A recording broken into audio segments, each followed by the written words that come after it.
Retornando, amigos queridos, aos nossos minutinhos psicológicos, ainda dentro do tema proposto individuação, agora utilizando a obra do Espírito Hamed, Os Prazeres da Alma, ele nos traz uma série de ponderações e reflexões que a gente gostaria de compartilhar com vocês. Então ele inicia dizendo assim: como posso ser eu mesmo? Perguntam-se muitas pessoas, se elas próprias não sabem quem são.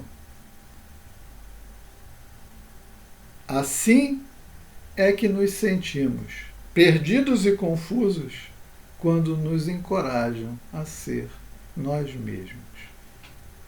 Essa é uma boa reflexão. Você sabe quem é? Você procura ser de acordo com a sua própria natureza? Com as suas tendências? Ou você se deixa levar sempre pela opinião alheia, pelos conceitos alheios, pelas ideias alheias? Ele pergunta: como podemos admitir nossa individualidade ou ser quem somos, se durante anos vivemos emaranhados e confundidos nas necessidades e nos conceitos de outros? Você já parou para pensar nisso? Todos temos nossa maneira peculiar de nos desenvolver física, emocional e espiritualmente. Ou deveríamos ter. A cada dia estamos descobrindo mais e mais sobre nós. Você tem se percebido mais e mais? Ou você acha que você é exatamente a mesma coisa? Aí ele diz que quando a gente se descobre, a gente se aceita. Você se aceita do jeito que é, com as suas virtudes, com as suas dificuldades. Porque a aceitação é o primeiro passo para a mudança, para a transformação. Você se aceita como alma imortal e que está temporariamente sujeita à condição humana, com todas as suas fragilidades, sensações e sentimentos? As pessoas falam: não, eu não quero tocar nisso, vai doer, eu vou botar a sujeira debaixo do tapete. E aí ele diz assim, e eu entendo bem o que ele falou, porque eu fui criado na beira da praia, olhando para o mar, dentro do mar. Ele diz assim: não adianta lutarmos contra a maré. Vocês sabem o que é uma corrente? Ela está ali há 200, 300 milhões de anos. Você quer lutar contra ela? Ela está ali. Você vai exaurir suas forças, você vai morrer afogado. Então, quando ele diz: não adianta lutarmos contra a maré, é preciso respeitar os ciclos dentro e em torno de nós. Nós não vamos conseguir vencê-la. E aí ele complementa: a maré, tanto quanto nós, é comandada pelas forças da natureza. Nós, como espíritos imortais e individualidades, temos referenciais divinos que vão determinar, até, por exemplo, existe a lei do progresso. Quando a pessoa não quer avançar, ela dá tropeção, ela cai, ela quebra a cara, mas ela tem que avançar. Porque a lei do progresso faz o seu trabalho. Quando necessário, a lei de destruição faz também. Então ele diz: não vamos conseguir vencer a maré, porque ela, tal como nós, ela é comandada pelas forças da natureza.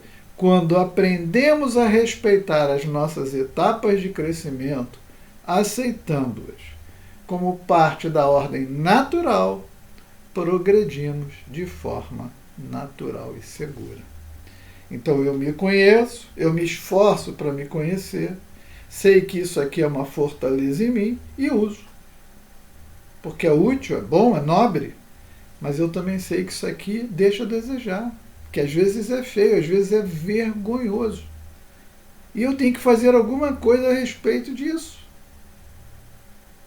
Como que eu vou atingir aquela plenitude espiritual arrastando sentimentos equivocados, emoções erradas, ódios, raivas, ciúmes, egoísmo, mesquinharia, inveja, desejando mal para alguém?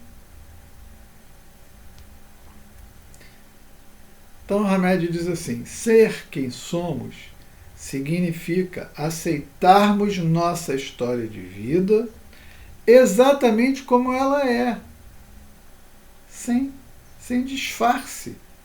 Quer dizer, aceitarmos nossas condições físicas, mentais e transcendentais como são no momento presente.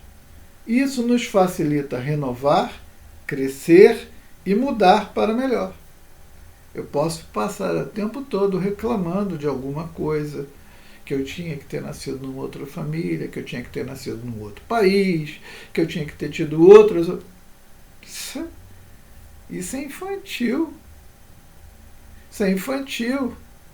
Você está no lugar certo, na família certa, no país certo, nas condições certas, com o corpo certo, no sexo certo, para o seu melhor progresso.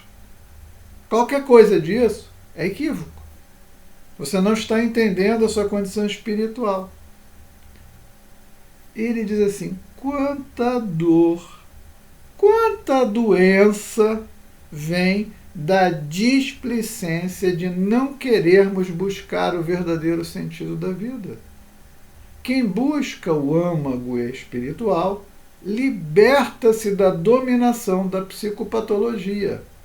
Aprende a cuidar de si mesmo com mais amor, porque abriu dimensões interiores antes desconhecidas, tomando consciência plena, a partir daí, da sua unidade primordial, a alma.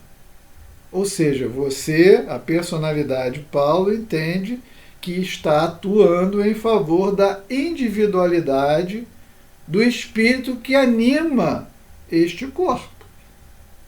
E eu, tomando consciência disso, eu vou ser um colaborador muito mais lúcido, mais consciente, mais dedicado, mais útil.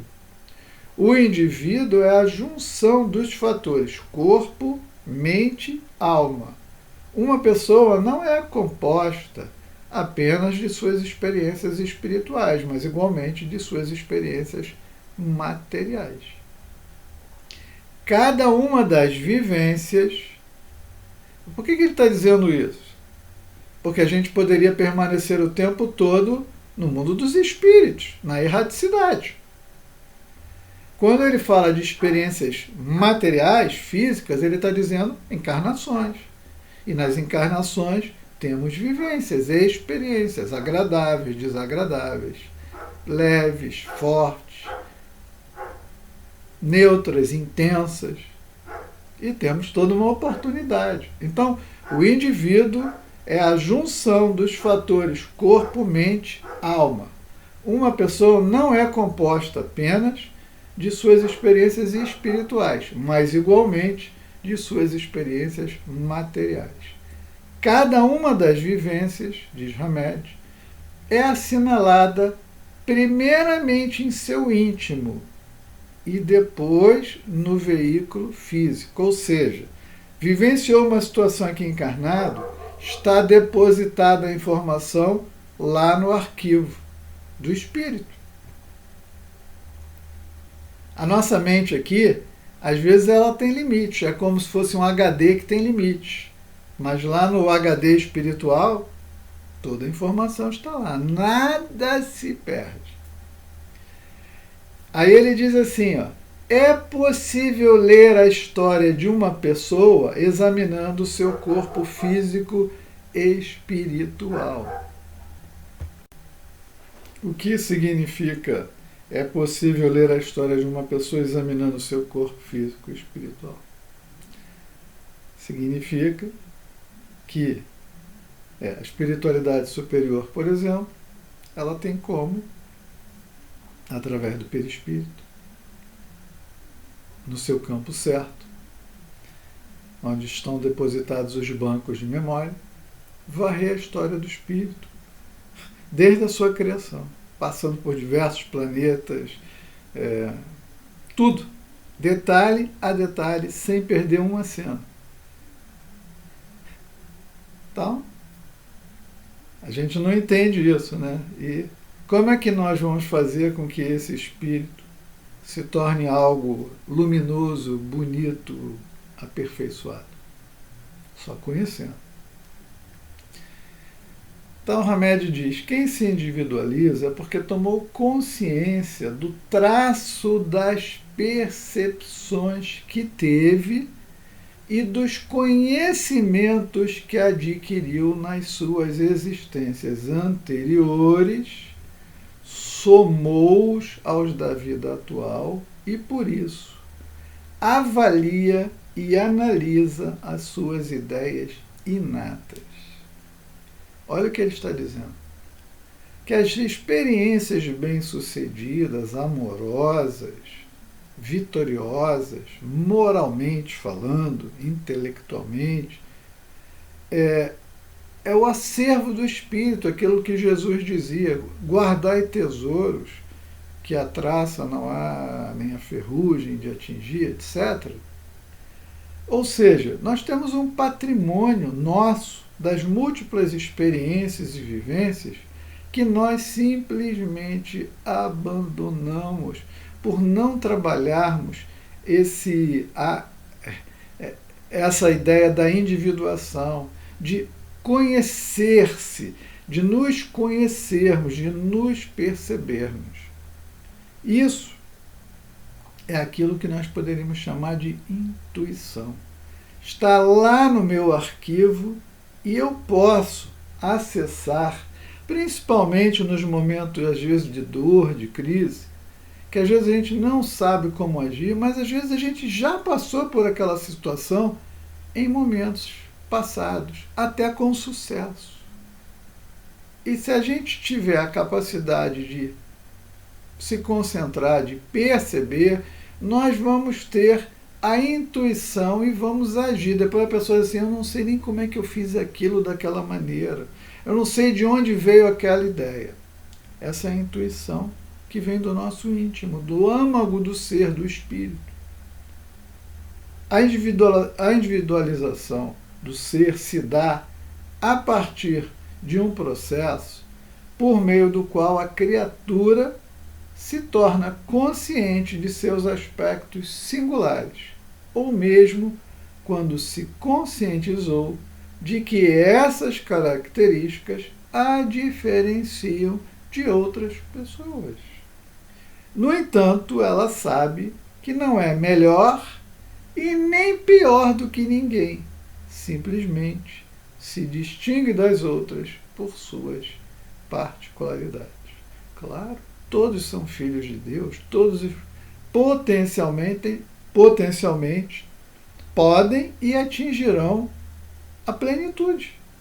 Cada um no seu tempo, de acordo com a sua vontade, com o seu esforço, com seu grau de conscientização, né, para atingir isso que estamos conversando, que é exatamente a plenitude da individualidade, que começa pelos pequenos esforços que vamos fazendo a partir de agora. A individualidade está associada a uma ampliação de consciência e a um amadurecimento pessoal. Somos espíritos distintos, não somente pelas vivências reencarnatórias desta e de outras vidas pretéritas. Os caras são irmãos gêmeos. Nessa existência. Como é que viveu um, como é que viveu o outro, quais experiências um teve e o outro em múltiplas encarnações. Totalmente diferente. Somos distintos. Como também somos distintos, aí diz o Espírito Hamed, porque isso está escrito no Livro dos Espíritos conforme de muita clareza, todos somos co-criadores e Deus tem um plano para cada um de nós. Então, ele diz, não só pelas vivências reencarnatórias desta e de outras vidas passadas, como também pela unicidade que o Criador imprimiu em cada um no momento da criação. Em outra lição, o Espírito Hamed diz que quando Deus nos cria, ele joga fora o molde, não tem outro. Nós somos únicos. E por que a gente quer ser igual ao outro? Por que nós não somos nós mesmos, mas seres plenos? O ser vivente, atravessando inúmeras etapas evolutivas, através das mais diversas encarnações, traz consigo uma gama imensa de traços de personalidade acumulados nas vidas passadas, assemelhando-se a verdadeiras fotocópias do passado. Esta é a personalidade congênita, aquela que quando nascemos já trazemos. Eu acho engraçado as pessoas dizerem assim, racismo, duas crianças, às vezes eles botam um lourinho e botam um pretinho lá, as crianças abraçadas. Isso não é verdade. O meio social é que faz o racismo. Não, o meio social também faz o racismo. Mas, quando um indivíduo é racista em diversas encarnações, ele nasce com essa tendência. A família toda dele não é, mas ele é. A gente vê isso. Eu sou um observador de crianças há muito tempo em processo de evangelização. Isso não é verdade. A gente traz a personalidade congênita, aquele que gosta de bater, aquele que gosta de mandar, aquele que mente, aquele que furta, aquele que discrimina, o que é generoso, o que é covarde. A gente traz isso. E por não termos uma percepção clara de nossa real identidade, é que somos escravos da opinião alheia. Em determinadas fases de nossa vida, pensamos ser aquilo que os outros pensam que somos. E aí somos dependentes. Somos dependentes da opinião dos outros. Se eles disserem que nós somos bons e temos sucesso, a gente se alegra. Se eles disserem que não somos bons e não temos sucesso, a gente se entristece. A gente nem para pensar como é que é a nossa vida, para ver se aquilo é real, se aquilo tem razão. Aí ele diz assim, também, se de outro modo deixamos a dependência e a submissão aos outros e nos tornamos unicamente vinculados àquilo que pensamos de nós mesmos, somos independentes. Eu sempre me lembro do meu pai, quero até aqui homenageá-lo. Um homem que nessa encarnação conviveu pouco comigo, apenas 22 anos, mas me deixou muitas lições. Obviamente ele tinha lá suas dificuldades, mas eu reconheço nele. E meu pai sempre dizia assim, meu Deus, qual é a importância da opinião daquela pessoa? Ela não está disposta a cuidar de mim, preparar a minha comida, ser minha amiga, compreender minhas dificuldades. Por que eu tenho que valorizar a opinião dela? Ele disse isso a mim várias vezes. E é fato. Às vezes, nós temos que ter a nossa própria opinião. Obviamente, a opinião de uma mãe, a opinião de um marido, de uma mulher, de um filho, de um pai, de um avô. Tem um peso, e geralmente essa pessoa que fala tem um interesse nobre em ajudar, em proteger, em resolver algum problema. Mas no final, nós precisamos aprender a decidir por nós, sermos independentes. Então, por que damos tanta importância à opinião alheia? Então, a individuação é um processo que vai nos levar, principalmente, à felicidade no futuro, quando nos integrarmos plenamente a Deus, mas é um processo libertador. Libertador. Reflitamos. Muita paz.